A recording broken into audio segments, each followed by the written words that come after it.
नमस्कार सभी साथियों को स्वागत करता हूं सभी का इस यूट्यूब चैनल पर जिसका नाम है स्टडी विद पीएन लोधा।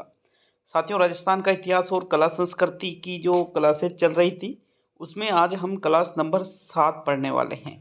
देखिए, आज का हमारा जो टॉपिक है राजस्थान की प्रमुख बावड़ियाँ, जो कि रीट मेंस एग्ज़ाम 2023 लेवल 1 और लेवल 2 दोनों में ये सिलेबस में दे रखा है। तो ये जो बावड़ियों वाला टॉपिक है, इस एक वीडियो में ही इस पूरे टॉपिक को हम कवर करने वाले हैं। कम से कम एक क्वेश्चन मतलब 2 नंबर का प्रश्न 100% पूछा जाएगा। और आप यकीन मानिए, अगर आपने वीडियो को पूरा देखा तो वीडियो को पूरा देखने के बाद आपको इस टॉपिक को कहीं और से पढ़ने की ज़रूरत नहीं पड़ेगी साथियों। तो चलिए शुरू करेंगे आज के इस वीडियो को। देखिएगा, वैसे तो राजस्थान में बावड़ियाँ हैं, किले हैं, स्मारक है, मंदिर है, ये बहुत ही ज़्यादा चीज़ें यहाँ की दर्शनीय स्थल के रूप में जानी जाती है। लेकिन बावड़ियों का भी अपना एक स्थान है साथियों राजस्थान में। तो इसी टॉपिक को आज हम कवर करेंगे। देखिए, आज का हमारा टॉपिक क्या है, राजस्थान की प्रमुख बावड़ियाँ। सबसे पहले जिस बावड़ी के बारे में हम पढ़ने वाले हैं वो है आपके चांद बावड़ी। कौन सी बावड़ी साथियों? चांद बावड़ी। चांद बावड़ी, पहला क्वेश्चन देखो। जो बावड़ियों वाला टॉपिक है इसमें से आपके प्रश्न कैसे पूछे जा सकते हैं। एक तो प्रश्न ये बन जाएगा कि भाई कौन सी बावड़ी कहाँ पर स्थित है। ठीक है, एक प्रश्न तो ये बन सकता है कि कौन सी बावड़ी कहाँ पर स्थित है। और एक प्रश्न ये पूछ सकता है आपसे कि ये बावड़ी किस लिए प्रसिद्ध है। किस लिए ये बावड़ी प्रसिद्ध है साथियों, ये पूछ सकता है। किस बावड़ी का निर्माण किसने करवाया था, ये भी आपसे पूछा जा सकता है। तो ये मुख्यतः है, यही आपसे पूछा जाएगा एग्जाम की दृष्टि से। तो चलिए शुरू करेंगे। सबसे पहले कौन सी बावड़ी के बारे में पढ़ेंगे? चांद बावड़ी के बारे में। साथियों, चांद बावड़ी आपके दौसा जो जिला है इसमें कहाँ पर पड़ती है? आभानेरी। किस जिले जो दौसा जिला है इसमें चांद बावड़ी कहाँ पर पड़ती है? दौसा में, आभानेरी में। तो प्रश्न आया कि चांद बावड़ी राजस्थान में कहाँ पर स्थित है। दौसा पहला विकल्प है और चौथा विकल्प आपका है आभानेरी। तो उस हिसाब से फिर किसको सही करोगे? आभानेरी को सही करोगे। आभानेरी विकल्प में नहीं है तो फिर दौसा को आपको सही करना है। दौसा जिले में आभानेरी बावड़ी स्थित है, मतलब आभानेरी में चांद बावड़ी स्थित है। तो देखो, इस प्रकार से ये बावड़ी बनाई गई है। ये नीचे कुंड है, यहाँ पर अनेक ये सीढ़ियाँ आप देख सकते हो साथियों। इधर भी सीढ़ियाँ हैं, इधर भी सीढ़ियाँ हैं, मतलब 3 तरफ तो इसमें सीढ़ियाँ लगी हुई है और एक तरफ इधर सीढ़ियाँ इसमें नहीं लगी है। तो यहाँ सीढ़ियाँ, इधर भी 3 तरफ सीढ़ियाँ हैं, लेकिन चौथी तरफ यहाँ पर भवन बने हुए हैं, कलात्मक भवन है। तो एक तरफ सीढ़ियाँ नहीं है, 3 तरफ सीढ़ियाँ हैं। किस बावड़ी के बारे में बात कर रहे हैं? चांद बावड़ी के बारे में। बहुत ही प्रसिद्ध बावड़ी है साथियों। इसे तिलस्मी बावड़ी और तलवाड़ी बावड़ी भी कहा जाता है। क्या? तिलस्मी बावड़ी और तरवाली बावड़ी के नाम से भी चांद बावड़ी जो दौसा में है इसको जाना जाता है। दौसा जिले में भी साथियों बांदीकुई तहसील के अंतर्गत, तहसील कौन सी? बांदीकुई। और बांदीकुई तहसील के अंतर्गत एक गांव आता है जिसका नाम है आभानेरी। इसलिए तो आभानेरी दौसा ऊपर हमने लिखा था कि चांद बावड़ी आभानेरी दौसा में साथियों स्थित है। आभानेरी क्या है? गांव का नाम है। और तहसील कौन सी है? बांदीकुई तहसील में ये स्थित है। कौन से जिले में? दौसा जिले में। साथियों, निर्माण की बात करें तो इसका जो निर्माण है चांद बावड़ी का लगभग 8वीं शताब्दी में करवाया गया था। किसके द्वारा? राजा चंद्र या चांद ने। भाई, राजा चंद्र या चांद ने इसका निर्माण करवाया। तो नाम से पता चल रहा है कि चंद्र या चांद ने इसका निर्माण करवाया, इस वजह से इसको क्या कहते हैं? चांद बावड़ी कहते हैं। इसमें सीढ़ियों की संख्या है 3500, 3500 सीढ़ियां साथियों। समझ सकते हो कितनी ज़्यादा सीढ़ियां हैं। ये आपको यहाँ पर ये जो फोटो में सीढ़ियां दिखाई दे रही है ना, ये देखिए, ये सीढ़ियां आपको दिखाई दे रही होगी। ठीक है, तो ये 3 तरफ स्थित है। तो साथियों, इन सीढ़ियों की संख्या कितनी है? चांद बावड़ी में कुल 3500 सीढ़ियां लगी हुई है। आगे हम देखें तो इसके 3 और तो सीढ़ियां हैं और एक और विश्राम स्थल है। हमने देखा था 3 और तो सीढ़ियां हैं और एक तरफ क्या है? विश्राम स्थल है। कौन सी बावड़ी में? चांद बावड़ी में। आगे बात करें तो इस बावड़ी में छोटा सा कमरा भी स्थित है जिसे अंधेरी उजाला के नाम से जाना जाता है। और बावड़ी के नीचे एक लंबी सुरंग भी स्थित है साथियों। तो ये चीजें भी आपको याद रखनी है।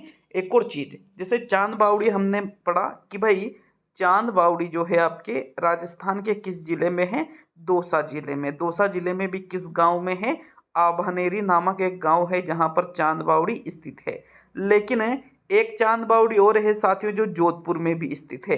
तो अगर प्रश्न आया मान लो कि चांद बावड़ी कहाँ पर स्थित है और दौसा, आभानेरी, बांदीकुई ये ऐसा कुछ विकल्प में नहीं है और वहाँ पर विकल्प में है जोधपुर, तो फिर आपको किसको सही करना है? जोधपुर को सही करना है। ठीक है, ये आपको याद रखना है कि चांद बावड़ी मुख्यतः तो दौसा में ही है, लेकिन एक चांद बावड़ी और कहाँ पर है? जोधपुर जिले में भी स्थित है। क्लियर है सभी के यहाँ तक? तो चलिए आगे बढ़ेंगे। आगे हम बात करेंगे रानी जी की बावड़ी के बारे में, जो कि आपके किस जिले में स्थित है? बूंदी जिले में स्थित है साथियों। रानी जी की बावड़ी, रानी जी कहाँ की थी? बूंदी की। याद रखना, किसे याद रखोगे कि रानी जी कहाँ की थी? बूंदी की थी, और उन्होंने एक बावड़ी बनवाई जिसका नाम क्या रखा? रानी जी की बावड़ी। क्या रखा? रानी जी की बावड़ी। किस जिले में? बूंदी जिले में। साथियों अभी तक यदि आपने हमारी एप्लीकेशन डाउनलोड नहीं की है, स्टडी विथ पीएन लोधा के नाम से, आपको प्ले स्टोर पर मिल जाएगी एप्लीकेशन, तो वहाँ से प्ले स्टोर से आप एप्लीकेशन को जरूर डाउनलोड कीजिएगा। ये जो पीडीएफ वगैरह जितनी भी हम कंटेंट यहाँ पर आपको प्रोवाइड कर रहे हैं, चाहे वो इतिहास का हो, कला संस्कृति का हो, या राजस्थान का भूगोल हो, या शैक्षिक परिदृश्य हो, आरटी हो, या हिंदी हो, टीचिंग मेथड हो, साइकोलॉजी हो, सभी चीज़ों की पीडीएफ आपको जो हमारा ऐप है स्टडी विथ पीएन लोधा नाम से, उसी पर प्रोवाइड करवाई जाएगी साथियों। तो ऐप को जरूर डाउनलोड कीजिए। ठीक है, आगे बढ़ेंगे। दूसरी बावड़ी क्या है? रानी जी की बावड़ी, जो कि आपके कहाँ पर है? बूंदी में। देखो कितनी भव्य, हमें दिखने में कितनी शानदार दिख रही है साथियों, लेकिन ये भी बहुत गहरी है। आप यहाँ पर देख रहे होंगे ये वाला जो स्थान है ना, इसके अंदर बावड़ी स्थित है साथियों। बाहर तो ये तो भव्य इमारत की तरह डिजाइन इसकी बनी हुई है। देखो इसके बारे में अगर हम बात करें तो बूंदी की जो बावड़ी है, पहली चीज तो बूंदी जो है इसको बावड़ियों का शहर कहा जाता है। बावड़ियों का शहर इंग्लिश में कहेंगे सिटी ऑफ स्टेप वेल्स। क्या? City of step wells. Bundi को कहा जाता है बावड़ियों का शहर। क्या कहा जाता है साथियों? बावड़ियों का शहर बूंदी को कहा जाता है, या इंग्लिश में city of step wells. Question directly पूछा जा सकता है कि बावड़ियों का शहर राजस्थान में किसे कहते हैं? तो बूंदी को ही बावड़ियों का शहर कहा जाता है। और घंटियों का शहर किसे कहा जाता है? झालरापाटन जो झालावाड़ जिले में है, इसको घंटियों का शहर कहा जाता है, और बावड़ियों का शहर बूंदी को। साथियों ये जो रानी जी की बावड़ी अभी हमने चित्र में देखी है, यह राज्य की सर्वश्रेष्ठ बावड़ी है। समझ रहे हो बात को? राज्य की सबसे गहरी, राज्य की क्या, पूरे विश्व की सबसे गहरी बावड़ी तो कौन सी है? आबानेरी वाली, जो दौसा जिले में स्थित है साथियों। ठीक है, लेकिन सर्वश्रेष्ठ बावड़ी की पूछे तो जो रानी जी ने बनवाई थी बूंदी में, ये राज्य की सर्वश्रेष्ठ बावड़ी है साथियों। इसकी गणना एशिया में सर्वश्रेष्ठ बावड़ियों में की जाती है, और इसमें प्रवेश के 3 दरवाजे हैं। कितने? रानी जी की बावड़ी में अगर आपको प्रवेश लेना है, अंदर जाना है, तो कितने दरवाजों से आप अंदर जा सकते हो? 3 दरवाजों से अंदर जा सकते हो। मैंने अभी आपको बताया था कि भाई रानी जी ने एक बावड़ी का निर्माण करवाया बूंदी में, जिसको क्या कहते हैं? रानी जी की बावड़ी।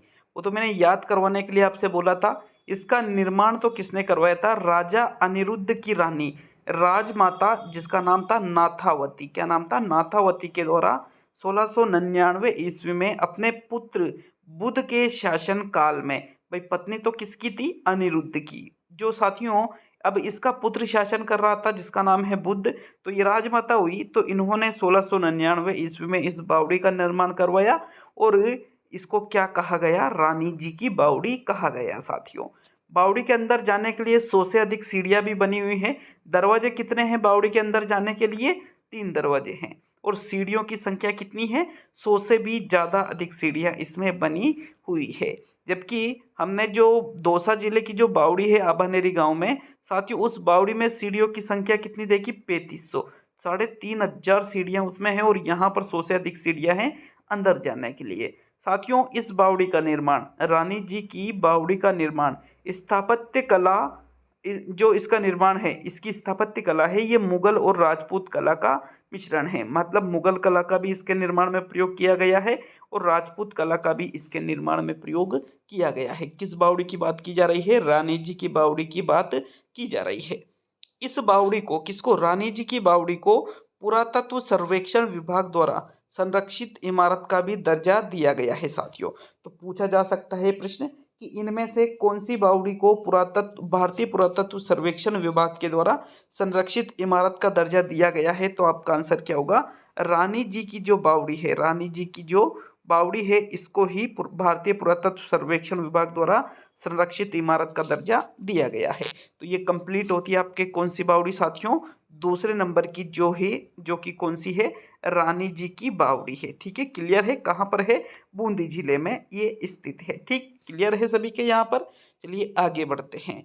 तो आगे तीसरे नंबर पे जो बावड़ी आती है वो आती है नीमराणा की बावड़ी, जो कि नीमराणा कहाँ पर पड़ता है, अलवर में पड़ता है। तो नीमराणा की बावड़ी भी कहाँ पर स्थित है, राजस्थान के अलवर जिले में ही स्थित है। कहाँ पर स्थित है, राजस्थान के अलवर जिले में। देखिए ये जो नीमराणा की बावड़ी है साथियों, अलवर में, देखने पर आपको ऐसा लग रहा होगा कि भाई यहाँ देखिए ये कितनी ऊंची दिख रही है हमें। ठीक है, नीचे तक हमें दिखाई नहीं दे रहा है इस फोटो में तो, बट ये जो नीमराणा की बावड़ी अलवर में है, इसमें अंदर कुछ ऐसी जगह है जहाँ सैनिक की एक छोटी टुकड़ी को छुपाया जा सकता है। इस बावड़ी के संबंध में ये प्रसिद्ध कथन है कि कौन सी बावड़ी के अंदर सैनिक की एक जो छोटी टुकड़ी होती है इसको आसानी से छिपा सकते हैं। तो आपका आंसर होगा नीमराणा की बावड़ी अलवर में सैनिकों की एक छोटी टुकड़ी को आसानी से छिपाया जा सकता है।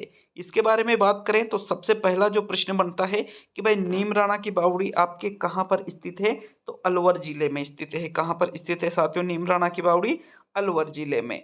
आगे हम बात करें तो देखो इसका जो निर्माण है, नीमराणा की बावड़ी का निर्माण अलवर जिले में राजा टोडरमल ने 18वीं सदी में करवाया था। कब करवाया था, 18वीं शताब्दी में राजा टोडरमल के द्वारा नीमराणा की बावड़ी का निर्माण करवाया गया, जो कि अलवर जिले में स्थित है। साथियों मोस्ट इंपोर्टेंट फैक्ट एक ये भी है कि ये 9 मंजिला बावड़ी है। कितने, 9 मंजिल है साथियों, 9 मंजिला। कितनी ऊंची, अभी आप देखो ग्राउंड पे अगर 9 मंजिला मकान बनाते हैं तो कितना ऊपर तक दिखाई देता है साथियों, कितनी ऊंचाई उसकी हो जाती है। तो यहाँ पर ये जो बावड़ी है इसकी ये कितने मंजिला है, 9 मंजिला है। इसकी लंबाई 250 फीट है और चौड़ाई कितनी है, 80 फीट। देखो यहाँ पर अगर हम देखें तो लंबाई तो कितनी है, 250 फीट, और इसकी जो चौड़ाई है साथियों वो कितनी है, 80 फीट है। ठीक है, और कितने मंजिला है ये, 9 मंजिला बावड़ी है। कितने मंजिला बावड़ी है नीमराणा की बावड़ी, 9 मंजिला। कहाँ पर स्थित है, अलवर जिले में। आगे हम बात करें तो इसमें एक छोटी सैनिक टुकड़ी को आसानी से छिपाया जा सकता है। ये फैक्ट मैंने आपको सबसे पहले ही बता दिया था जब हमने नीमराणा की बावड़ी के बारे में बात की थी कि भाई ये अलवर जिले में है, इसमें 9 मंजिल है। कितने मंजिल है, 9 मंजिल, और एक सैनिक टुकड़ी को आप आसानी से यहाँ पर छिपा सकते हो। साथियों इस 9 मंजिला बावड़ी के निचले भाग में तापमान 19 डिग्री कम हो जाता है। देखो भाई कितनी बड़ी बात है, मतलब ये समझने की कोशिश करना। अगर ऊपर तापमान 40 डिग्री है तो आप इसके निचले वाले भाग में जाओगे तो वहाँ पर 19 डिग्री माइनस हो जाएगा तापमान, मतलब वहाँ 21 डिग्री तापमान रहेगा। तो 40 डिग्री कहाँ, 40 डिग्री कहाँ 21 डिग्री, बहुत ज़्यादा अंतर आ गया ना। तो एकदम एसी हो गई ये, तो जैसे एसी में हम टेम्परेचर सेट कर देते ना कि 40 डिग्री तापमान है फिर भी कमरे का तापमान 19-20 डिग्री आ चुका है, तो ऐसे ही ये बावड़ी भी इतना ज़्यादा तापमान गिरा देती है निचले वाले भाग में। कौन सी डिग्री के बारे यहाँ पर कितने डिग्री, 19 डिग्री। कौन सी बावड़ी के बारे में बात कर रहे हैं, नीमराणा की बावड़ी अलवर के बारे में हम यहाँ पर बात कर रहे हैं। तो क्लियर है सभी के, नीमराणा की बावड़ी कहाँ है, अलवर जिले में है। कितने मंजिला है, 9 मंजिला है। साथियों किसने निर्माण करवाया, टोडरमल ने। कब करवाया, 18वीं सदी में। लंबाई चौड़ाई कितनी है, 250 फीट लंबाई और चौड़ाई है 80 फीट, और छोटी सैनिक टुकड़ी को आप आसानी से इसमें छुपा सकते हो। तो चलिए चौथी बावड़ी के बारे में देखते हैं। आपके चौथे नंबर पर जो बावड़ी आती है साथियों वो है पन्ना मीना की बावड़ी। कौन सी बावड़ी, पन्ना मीना की बावड़ी, जो कि आपके जयपुर में स्थित है। जयपुर में जो आमेर है साथियों यहीं पर ये लगभग स्थित है पन्ना मीना की बावड़ी। देखिए आबानेरी की जो बावड़ी थी दौसा जिले की, उसमें भी कुछ इसी प्रकार से सीढ़ियाँ लगी हुई थी और इसमें भी कुछ इसी प्रकार से सीढ़ियाँ लगी हुई है। तो चलिए देखो पहला प्रश्न क्या बना कि भाई पन्ना मीना की बावड़ी कहाँ पर है, तो आपका उत्तर क्या रहेगा कि भाई पन्ना मीना की बावड़ी आपके जयपुर में स्थित है। अब अगर हम आगे बात करें साथियों पन्ना मीना की बावड़ी के बारे में, तो इसका निर्माण 17वीं शताब्दी में करवाया गया था। कब करवाया गया था, 17वीं शताब्दी में करवाया गया था, और जयगढ़ दुर्ग के ये पास स्थित है। इसमें भी 3 तरफ सीढ़ियाँ हैं। हमने दौसा वाली बावड़ी में भी 3 तरफ सीढ़ियाँ देखी थी, और जो पन्ना मीना की बावड़ी है इसमें भी कितनी तरफ सीढ़ियाँ हैं, 3 तरफ सीढ़ियाँ लगी हुई है। क्लियर है सभी के ये। तो आगे देखें तो इसके चारों किनारों पर छोटी छोटी छतरियां और लघु देवालय इसे मनोहारी रूप प्रदान करते हैं। जो किनारे हैं छोटी छोटी छतरियां इसमें बनी हुई है साथियों। ये देखिए, ये जो छतरियां दिख रही है ना आपको, इस प्रकार की छोटी छोटी छतरियां और देवालय यहाँ पर बने हुए हैं। देवालय मतलब छोटे छोटे मंदिर बने हुए हैं, देवों के स्थान बने हुए हैं। तो ये बहुत ही शानदार नज़ारा यहाँ पर ये बना देते हैं, ये जो छोटी छोटी छतरियां और मंदिर। तो ये भी आपको याद रखना है। कौन सी बावड़ी की बात है? पन्ना मीना की बावड़ी। कहाँ पर स्थित है? आपके पन्ना मीना की बावड़ी जयपुर जिले में स्थित है। कहाँ पर? जयपुर जिले में साथियों। चलिए आगे बात करेंगे पांचवी बावड़ी के बारे में। तो पांचवी जो बावड़ी है वो है आपके हाड़ी रानी की बावड़ी। साथियों, हाड़ी रानी की जो बावड़ी है ये टोंक जिले में स्थित है। कहाँ पर स्थित है ये? राजस्थान के टोंक जिले में ये स्थित है। देख सकते हो, इधर तो यहाँ पर विश्राम स्थल बना हुआ है, इधर भी सीढ़ियाँ हैं, इधर भी सीढ़ियाँ हैं। ठीक है। देखो, हाड़ी रानी की बावड़ी के बारे में बात करें तो सबसे पहला जो प्रश्न बनता है वो क्या बनता है कि भाई हाड़ी रानी जी की जो बावड़ी है ये कहाँ पर स्थित है? तो आपका उत्तर क्या रहेगा? हाड़ी रानी जी की बावड़ी टोंक जिले में स्थित है। कहाँ पर स्थित है? टोंक जिले में। जबकि रानी जी की बावड़ी कहाँ है? रानी जी की बावड़ी तो बूंदी में और हाड़ी रानी की बावड़ी टोंक में है साथियों। इसमें आपको बिल्कुल भी कंफ्यूज नहीं होना है, बिल्कुल अच्छे से फैक्ट याद रखना है। रानी जी की बावड़ी पूछे तो बूंदी में, और हाड़ी रानी की बावड़ी पूछे तो आपके कौन से जिले में? नवाबों को शहर जो टोंक है साथियों, यहीं पर हाड़ी रानी की बावड़ी स्थित है। देखो, खारी बावड़ी एवं फूटी बावड़ी भी टोंक में स्थित है। तो ये भी याद रखना है, हाड़ी रानी की बावड़ी तो टोंक में स्थित है ही, लेकिन इसके अलावा खारी और फूटी, कैसी? हाड़ी, खारी, फूटी, ये तीनों ही बावड़ियां आपके टोंक जिले में स्थित है। क्लियर है? पूछा जा सकता है कि राजस्थान में खारी बावड़ी कहाँ पर है? तो आपका आंसर होगा टोंक जिले में। फूटी बावड़ी कहाँ पर स्थित है? तो आंसर होगा टोंक जिले में। हाड़ी रानी की बावड़ी कहाँ पर स्थित है? तो आंसर होगा टोंक जिले में। ठीक है, आगे बढ़ेंगे। अब हम छठे नंबर की जो बावड़ी है उसको देखते हैं, रंगमहल की बावड़ी साथियों। कौन सी बावड़ी? रंगमहल की बावड़ी, जिसको सूरतगढ़ की बावड़ी भी कहते हैं। रंगमहल की बावड़ी को सूरतगढ़ की बावड़ी भी कहा जाता है। ये आपके गंगानगर जिले में स्थित है। किस जिले में? राजस्थान के गंगानगर जिले में रंगमहल या सूरतगढ़ की बावड़ी स्थित है। तो इसमें आपको यही याद रखना है कि भाई पूछ सकता है एग्जामिनर प्रश्न कि रंगमहल की बावड़ी कहाँ है या सूरतगढ़ की बावड़ी कहाँ है। तो आंसर क्या रहेगा? गंगानगर जिले में रंगमहल या सूरतगढ़ की बावड़ी स्थित है। सातवें नंबर पे देखें तो सातवें नंबर पे जो बावड़ी आती है वो है आपके भीकाजी की बावड़ी। कौन सी बावड़ी साथियों? भीकाजी की बावड़ी, जो कि अजमेर जिले में स्थित है। कहाँ पर स्थित है? राजस्थान के अजमेर जिले में ये स्थित है। अजमेर से 18 किलोमीटर दूर अजमेर जयपुर रोड पर ये स्थित है। भाई जिला तो कौन सा है? प्रश्न पूछा कि भाई भीकाजी की बावड़ी कहाँ पर स्थित है, तो आपका क्या उत्तर होगा? अजमेर जिले में। देखो, अजमेर जिले से हम 18 किलोमीटर थोड़ी आगे चलते हैं। कौन से मार्ग पर? अजमेर जयपुर मार्ग पर। कौन से मार्ग पर साथियों? अजमेर जयपुर मार्ग पर जब हम अजमेर की तरफ से चलते हैं तो अजमेर से 18 किलोमीटर दूर आपको भीकाजी की बावड़ी देखने को मिल जाएगी। इसमें संगमरमर पर उत्कीर्ण 1615 का एक फारसी लेख लिखा हुआ है साथियों। कब लिखा गया था? 1615 में। यहाँ पर किस पर उत्कीर्ण है? संगमरमर पर उत्कीर्ण है। कौन सी बावड़ी के? यहाँ भीकाजी की बावड़ी में। कहाँ ये स्थित है? अजमेर में। तो इम्पोर्टेंट फैक्ट तो यही है कि आपको ये याद रखना है कि भीकाजी की बावड़ी कहाँ पर स्थित है। तो आपका उत्तर रहेगा अजमेर जिले में ये स्थित है। आगे बात करें लाहिनी बावड़ी साथियों, मोस्ट इंपोर्टेंट है।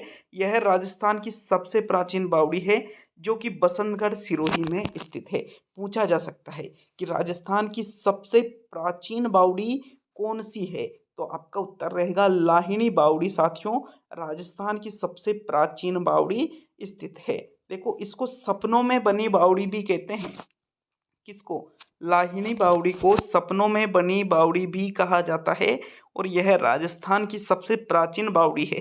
कहाँ पर? बसंतगढ़ सिरोही में लाहिनी बावड़ी स्थित है साथियों। तो क्या क्या प्रश्न बनेंगे इससे कि भाई पहला प्रश्न, लाहिनी बावड़ी कहाँ पर है? तो बसंतगढ़ सिरोही में ये स्थित है। राजस्थान की सबसे प्राचीन बावड़ी कौन सी है? तो आंसर होगा आपका क्या आंसर होगा? लाहिनी बावड़ी राजस्थान की सबसे प्राचीन बावड़ी है। और किस बावड़ी को सपनों में बनी बावड़ी कहा जाता है? तो लाहिनी बावड़ी को, जो लाहिनी बावड़ी है साथियों, इसको ही सपनों में बनी बावड़ी के नाम से जाना जाता है। तो यहाँ तक क्लियर है सभी के। चलिए 9वें नंबर की बावड़ी देखते हैं। आपके 9वें नंबर की जो बावड़ी आती है वो है बाटाडू का कुआं। भाई ये से वैसे तो ये बावड़ी नहीं है, कुआं है, लेकिन ये भी आपसे पूछा जा सकता है क्योंकि इनको भी बावड़ियों के अंतर्गत पूछ लिया जाता है साथियों। बाटाडू का कुआं नाम सभी ने सुन रखा होगा, बाड़मेर जिले में स्थित है। राजस्थान में किस जिले में स्थित है साथियों? राजस्थान के बाड़मेर जिले में ये स्थित है। कौन सी बावड़ी, कौन सा कुआं? बाटाडू का कुआं।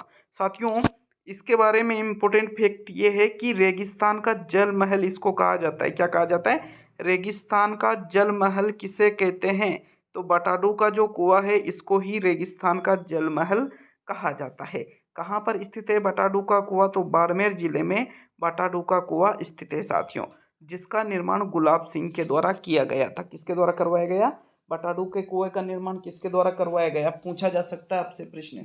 तो आपका उत्तर क्या रहेगा? बाटाडू के कुएं का निर्माण गुलाब सिंह के द्वारा बाड़मेर में करवाया गया, जो कि आधुनिक पाषाण संगमरमर से निर्मित कुआं है साथियों। आधुनिक वर्तमान में जो पाषाण संगमरमर है, ऐसे ही संगमरमर से बाटाडू का कुआं बनाया गया है, जिसका निर्माण गुलाब सिंह ने करवाया है। और इसको क्या कहते हैं? रेगिस्तान का जल महल कहा जाता है। तो क्या क्या प्रश्न बने कि बाटाडू का कुआं का निर्माण किसने करवाया? पहला प्रश्न गुलाब सिंह ने। बाटाडू का कुआं कहाँ पर स्थित है? दूसरा प्रश्न कहाँ पर स्थित है? आंसर होगा बाड़मेर में। किसको रेगिस्तान का जल महल कहते हैं? तो बाटाडू के कुएं को ही रेगिस्तान का जल महल कहा जाता है साथियों। क्लियर है ये भी सभी के? चलिए आगे बढ़ते हैं 10वें नंबर की ओर। तो 10वें नंबर पे आता है आपके चांदन नलकूप। क्या आता है साथियों? चांदन नलकूप। इसके बारे में हमने जब राजस्थान का जो भौतिक विभाजन पढ़ा था, राजस्थान के जो भौतिक प्रदेश पढ़े थे, तब भी मैंने चांदन नलकूप के बारे में आपको पढ़ाया था। क्या बताया था चांदन नलकूप के बारे में? कि भाई ये जैसलमेर में स्थित है और इसको थार का गढ़ा कहा जाता है। तो दो ही प्रश्न चांदन नलकूप से बन सकते हैं कि चांदन नलकूप कहाँ पर स्थित है? तो आपका उत्तर होगा राजस्थान के जैसलमेर में चांदन नलकूप स्थित है। और किसको थार का गढ़ा कहा जाता है? तो चांदन नलकूप को ही थार का गढ़ा कहा जा सकता है। एक और प्रश्न ये बन सकता है कि थार का गढ़ा कहाँ पर स्थित है? तो आंसर क्या रहेगा? जैसलमेर में थार का गढ़ा स्थित है साथियों। देखो थार का गढ़ा अलग है और रेगिस्तान का जल महल तो बाटाडू का कुआं, और थार का गढ़ा किसको कहेंगे? चांदन नलकूप को कहेंगे। चलिए 11वें नंबर की ओर बढ़ेंगे। 11वें नंबर पे आपके पन्नालाल शाह तालाब। कौन सा? पन्नालाल शाह तालाब। तो भाई पन्नालाल शाह तालाब जो है ये खेतड़ी झुंझुनू में स्थित है, जिसका निर्माण सेठ पन्नालाल के द्वारा करवाया गया। इसी वजह से इसको क्या कहा जाता है? पन्नालाल शाह तालाब के नाम से इसको जाना जाता है, जो कि झुंझुनू में किस स्थान पर है साथियों? खेतड़ी झुंझुनू में। खेतड़ी झुंझुनू तांबे की सबसे बड़ी खान यहीं पर है। खेतड़ी झुंझुनू में ही तो है तांबे की सबसे बड़ी खान साथियों। तो ये भी आपको याद रखना है कि पन्नालाल शाह तालाब खेतड़ी झुंझुनू में स्थित है, जिसका निर्माण सेठ पन्नालाल के द्वारा करवाया गया था। 12वें नंबर पे देखें तो 12वें नंबर पे आता है भांडारेज की बावड़ी। कौन सी बावड़ी साथियों?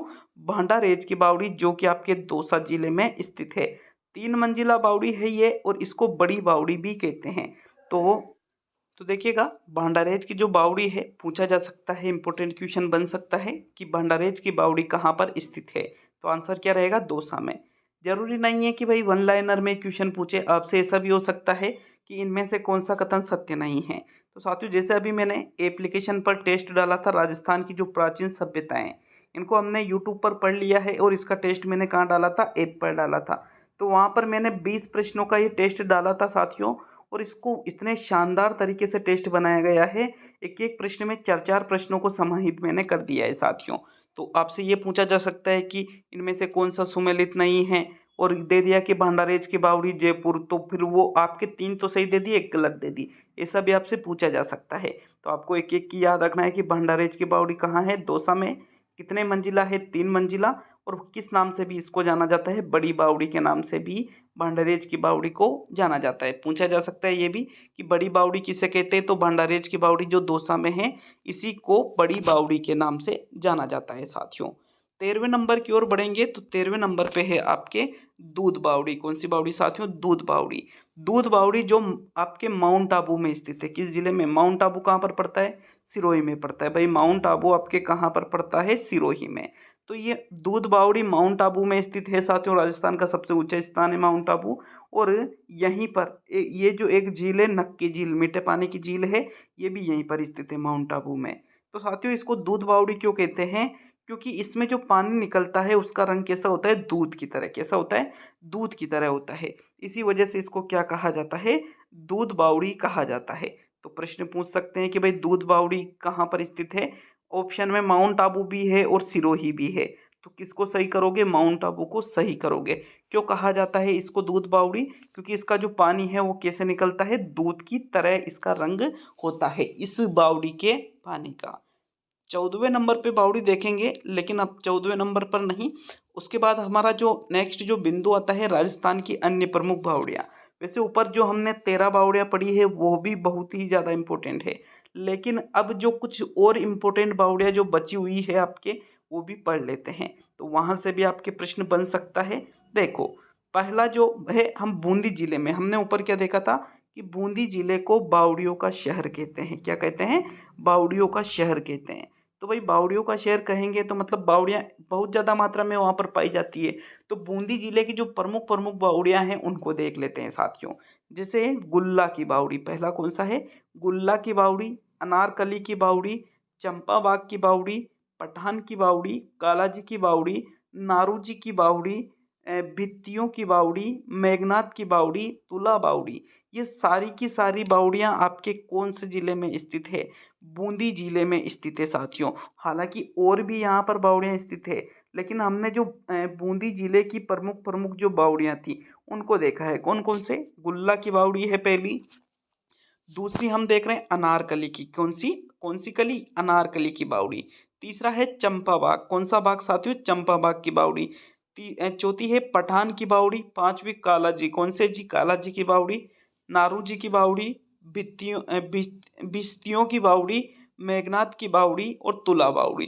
तो ये सारी की सारी बावड़ियाँ कहाँ पर स्थित है? राजस्थान के बूंदी जिले में स्थित है। इसीलिए बूंदी को क्या कहा जाता है? बावड़ियों का शहर कहा जाता है। मैंने आपसे बताया, मैंने आपको कि भाई बूंदी जिले को बावड़ियों का शहर कहा जाता है। इतनी सारी बावड़ियाँ, ये तो प्रमुख प्रमुख ही देखी हमने। इसके अलावा भी बहुत सारी बावड़ियाँ और है, लेकिन वो ज़्यादा इम्पोर्टेंट नहीं है। तो जो जो बूंदी जिले की प्रमुख बावड़ियाँ हैं वो यहाँ पर मैंने आपको बता दी है साथियों। अब अगले जिले की बावड़ी की ओर तरफ बढ़ते हैं। तो नेक्स्ट बात करेंगे जोधपुर की जो प्रमुख बावड़ियाँ हैं उनके बारे में। देखो, एक तो बूंदी में और एक जोधपुर में भी काफ़ी ज़्यादा मात्रा में बावड़ियाँ हैं। तो जोधपुर जिले की जो प्रमुख बावड़ियाँ हैं वो कौन कौन सी है? देखो, एक तो तापी बावड़ी, एंजन बावड़ी, राम बावड़ी, राजा राम बावड़ी, मंडोर बावड़ी, महिला बाग झालरा, कुंवर जी का झालरा और श्रीनाथ जी का झालरा। ये सारी की सारी बावड़ियाँ और झालरा कौन से जिले में स्थित है? जोधपुर जिले में स्थित है। राजस्थान की जो सूर्य नगरी कहलाता है साथियों जोधपुर, इसी में ये सारी की सारी बावड़ियाँ स्थित है। देखो, राम और राजा राम तो याद रख लेना। राजा राम और राम दोनों ही बावड़ियाँ कहाँ पर है? जोधपुर में। राम और राजा राम कहाँ रहते हैं? जोधपुर में रहते हैं। और महिला मंडोर, देखो मंडोर भी कहाँ पर है? जोधपुर में पड़ता है। तो मंडोर बावड़ी भी याद रह जाएगा कि भाई ये भी जोधपुर में है। अब श्रीनाथ जी का झालरा, महिला बाग का झालरा और तोमर जी का झालरा, ये तीनों ही झालरा भी आपके जोधपुर में है। इनके अलावा तापी और एंजन, एंजन ने क्या किया? तापी की साथियों। तापी और तापी बावड़ी और एंजन बावड़ी ये भी आपके कहाँ पर स्थित है? जोधपुर में ही स्थित है साथियों। तो यहाँ तक क्लियर है सभी के। आगे बढ़ेंगे। देखो, अगली जो बावड़ी है वो है नौलखा बावड़ी, जो कि डूंगरपुर जिले में आती है। किस जिले में आती है? डूंगरपुर जिले में। तो देखो, आस्करण की पत्नी प्रिमल दे द्वारा 1602 में नौलखा बावड़ी का निर्माण करवाया गया था। और इसके किनारे, किसके? नौलखा बावड़ी जो कि डूंगरपुर जिले में है ये, इसके किनारे शिव पार्वती की प्रतिमा स्थित है साथियों। निर्माण किसने करवाया? आस्करण की पत्नी थी प्रिमल दे, इनके द्वारा ही 1602 में नौलखा बावड़ी डूंगरपुर का निर्माण करवाया गया। तो प्रश्न पूछा जा सकता है कि नौलखा बावड़ी कहाँ पर स्थित है? आंसर क्या रहेगा? डूंगरपुर जिले में नौलखा बावड़ी स्थित है। अगली जो बावड़ी है वो है त्रिमुखी बावड़ी, और एक और बावड़ी है बड़ली बावड़ी। ये दोनों ही, त्रिमुखी और बड़ली, ये दोनों ही बावड़ियाँ राजस्थान के किस जिले में स्थित है? जो झीलों की नगरी है उदयपुर साथियों, इनमें ही राजस्थान की ये प्रमुख बावड़ियाँ स्थित है। कौन कौन सी? वापस नाम देख लीजिए। एक तो त्रिमुखी बावड़ी है आपके, और एक आपके आती है बड़ली तालाब साथियों, ये दोनों ही आपके उदयपुर में स्थित है। आगे बढ़ेंगे, मृगा बावड़ी को देख लेते हैं। तो देखो जो मृगा बावड़ी है ये राजस्थान के सिरोही जिले में स्थित है। कहाँ पर स्थित है ये? राजस्थान के सिरोही जिले में मृगा बावड़ी स्थित है। नेक्स्ट बात करेंगे तो नेक्स्ट जो बावड़ी आती है मेड़तनी जी की बावड़ी, जो कि झुंझुनू में है। चेतन दास की बावड़ी ये भी झुंझुनू में है। खेतानों की बावड़ी ये भी झुंझुनू में है। और बहुत बावड़ी ये भी झुंझुनू में है साथियों। तो ये जो चारों बावड़ियां हैं, जैसे मेड़तनी जी, कुछ अलग नाम नहीं है ये? कुछ अलग नाम नहीं लग रहा आपको? मेड़तनी जी। साथियों मेड़तनी जी की बावड़ी झुंझुनू में है। चेतन दास की बावड़ी झुंझुनू में है। खेतानों की बावड़ी झुंझुनू में है। और बहुत बावड़ी भी कहाँ पर है? झुंझुनू जिले में ही स्थित है साथियों। आगे हम देखें तो एक बावड़ी आती है झीर बावड़ी। कौन सी बावड़ी? झीर बावड़ी, जो कि जयपुर, राजस्थान की जो राजधानी है साथियों, पिंक सिटी, गुलाबी नगर भी जिसको हम कहते हैं, तो झीर बावड़ी आपके गुलाबी नगर जयपुर में स्थित है। एक है लंबी बावड़ी। लंबी बावड़ी धौलपुर जिले में। भाई देखो, धौलपुर तो वैसे तो राजस्थान का सबसे छोटा जिला है, लेकिन इसमें जो बावड़ी है उसका नाम क्या है? लंबी बावड़ी। तो देखो सबसे छोटे जिले में सबसे लंबी बावड़ी मिल रही है साथियों। क्या याद रखोगे कि सबसे छोटे जिले में सबसे लंबी बावड़ी है कौन सी? धौलपुर। मतलब लंबी बावड़ी नाम है उसका, यूँ नहीं कह रहा हूँ कि ये सबसे लंबी है, मैं क्या कह रहा हूँ कि नाम है उसका। लंबी बावड़ी कहाँ पर स्थित है? धौलपुर में स्थित है। एक है बड़गांव की बावड़ी। कौन सी बावड़ी साथियों? बड़गांव की बावड़ी। और एक है तपसी की बावड़ी। तो ये तपसी की और बड़गांव की, ये दोनों ही जो बावड़ियां हैं ये राजस्थान के 12 जिले में स्थित है। किस जिले में स्थित है? राजस्थान के 12 जिले में बड़गांव की बावड़ी और तपसी बावड़ी स्थित है। एक है चमना बावड़ी, जो शाहपुरा भीलवाड़ा में है। सीताराम जी की बावड़ी ये भी भीलवाड़ा में है। बनेड़ा की चौकी बावड़ी ये भी भीलवाड़ा में है। और बाईराज की बावड़ी ये भी कहाँ पर है? भीलवाड़ा में ही स्थित है। तो याद रखिएगा, चमना बावड़ी शाहपुरा भीलवाड़ा, सीताराम, राजा राम की नहीं, सीताराम की बात कर रहा हूँ, राम की और राजा राम की, राम की और राजा राम की तो हमने कहाँ पर देखा था? जोधपुर में देखा था। और सीताराम की बावड़ी कहाँ है? भीलवाड़ा में। बनेड़ा की चौकी बावड़ी ये भी भीलवाड़ा में। और बाईराज की बावड़ी ये भी कहाँ पर है? भीलवाड़ा में ही स्थित है। तो ये राजस्थान की प्रमुख बावड़ियाँ थी। अभी वीडियो पूरा नहीं हुआ साथियों, चलिए आगे देख लेते हैं। तो देखो अब कुछ विशेष चीजें हम देखेंगे। यहाँ से प्रश्न बनने के बहुत ही ज्यादा चांसेस है डायरेक्टली साथियों। जैसे पहला जो बिंदु है कि बावड़ियों का शहर आपसे पूछा जा सकता है कि बावड़ियों का शहर किसको कहा जाता है? तो बूंदी को बावड़ियों का शहर कहा जाता है साथियों। देखो क्वेश्चन तो इजी है, लेकिन इजी इजी में ऐसा नहीं हो कि इजी क्वेश्चन गलत कर दो, कठिन क्वेश्चन गलत कर दो कोई बात नहीं एग्जाम में, लेकिन इजी क्वेश्चन गलत कर दिया तो फिर दिक्कत हो जाती है साथियों, क्योंकि उसको तो सब सही करते हैं, कठिन को तो कोई कोई सही करता है लेकिन इजी को तो सब सही करते हैं। इसलिए ये सभी को याद होना बेहद जरूरी है कि बावड़ियों का शहर किसको कहते हैं? बूंदी को कहते हैं साथियों। कलात्मक बावड़ियों के लिए प्रसिद्ध क्षेत्र है शेखावटी। समझो बात को, बावड़ियों का शहर तो बूंदी को कहेंगे, लेकिन बावड़ियों के लिए जो प्रसिद्ध क्षेत्र है ये है शेखावटी क्षेत्र। झुंझुनू, सीकर, चूरू, झुंझुनू, सीकर, ठीक है, ये जो जिले हैं साथियों ये मुख्य रूप से शेखावटी क्षेत्र के अंतर्गत आते हैं। और यहाँ की जो बावड़ियाँ हैं ये कलात्मक है साथियों, इसलिए शेखावटी क्षेत्र कलात्मक बावड़ियों के लिए प्रसिद्ध क्षेत्र है। तो क्वेश्चन पूछा जा सकता है कि कलात्मक बावड़ियों के लिए प्रसिद्ध क्षेत्र कौन सा है? तो बूंदी का नहीं, बावड़ियों का शहर तो बूंदी आएगा, लेकिन कलात्मक बावड़ियों के लिए प्रसिद्ध पूछ ले तो आपका आंसर क्या रहेगा? शेखावटी रहेगा साथियों। आगे देखो, बावड़िया बनाने वाले जो प्रसिद्ध कलाकार है ये भीनमाल जालोर के हैं। देखो प्रसिद्ध कलाकार तो भीनमाल जालोर के, बावड़िया बनाने वाले जो प्रसिद्ध कलाकार है ये तो भीनमाल कहाँ पड़ता है? जालोर में पड़ता है। और कलात्मक बावड़ियों के लिए प्रसिद्ध क्षेत्र है शेखावटी। और बावड़ियों का शहर किसको कहा जाता है? बूंदी को कहा जाता है।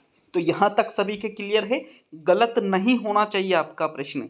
नोट करके लिख रखा है राजस्थान की इन 6 बावड़ियों को, अभी जो हम देखेंगे इन 6 बावड़ियों पर दिसंबर 2017 में 5 रुपए का टिकट जारी किया गया है साथियों सरकार के द्वारा। देखो कौन कौन सी ये 6 बावड़ियां हैं, तो नीम राणा की बावड़ी जो अलवर में है, रानी जी की बावड़ी जो बूंदी में है, चांद बावड़ी जो आभानेरी दौसा में है, पन्ना मीना की बावड़ी जो जयपुर में है, नागर सागर कुंड जो बूंदी में है, और तूर का झालरा जो आपके जोधपुर में है। तो साथियों इन 6 जो बावड़ियां हैं इन पर राजस्थान सरकार ने दिसंबर 2017 में 5 रुपये का जो डाक टिकट है ये जारी किया था। तो डायरेक्टली ये प्रश्न आपसे पूछ सकता है कि राजस्थान की कितनी बावड़ियों पर दिसंबर 2017 में सरकार ने 5 रुपये का टिकट जारी किया था। तो आपका आंसर क्या रहेगा? 6 बावड़ियों पर। यह प्रश्न ऐसे भी बन सकता है कि राजस्थान की 6 बावड़ियों पर सरकार ने कब 5 रुपये का टिकट जारी किया था? तो दिसंबर 2017 में। यह प्रश्न ऐसे भी घुमा सकता है कि राजस्थान की 6 बावड़ियों पर दिसंबर 2017 में सरकार ने कितने रुपए का डाक टिकट जारी किया? तो 5 रुपये का। अथवा इनमें से कौन सी बावड़ी पर राजस्थान सरकार ने 5 रुपये का टिकट जारी किया था 2017 में? तो आपको ये 6 याद रखनी है। नीम राणा की बावड़ी जो अलवर में है, रानी जी की बावड़ी जो बूंदी में है, चांद बावड़ी जो अभानेरी दौसा में है, पन्ना मीणा की बावड़ी जो जयपुर में है, नागर सागर कुंड जो बूंदी में, और तुर्का झालरा जो जोधपुर में है। तो इन 6 जगहों पर साथियों, इन 6 बावड़ियों पर सरकार ने डाक टिकट जारी किया था दिसंबर 2017 में। कितने रुपए का?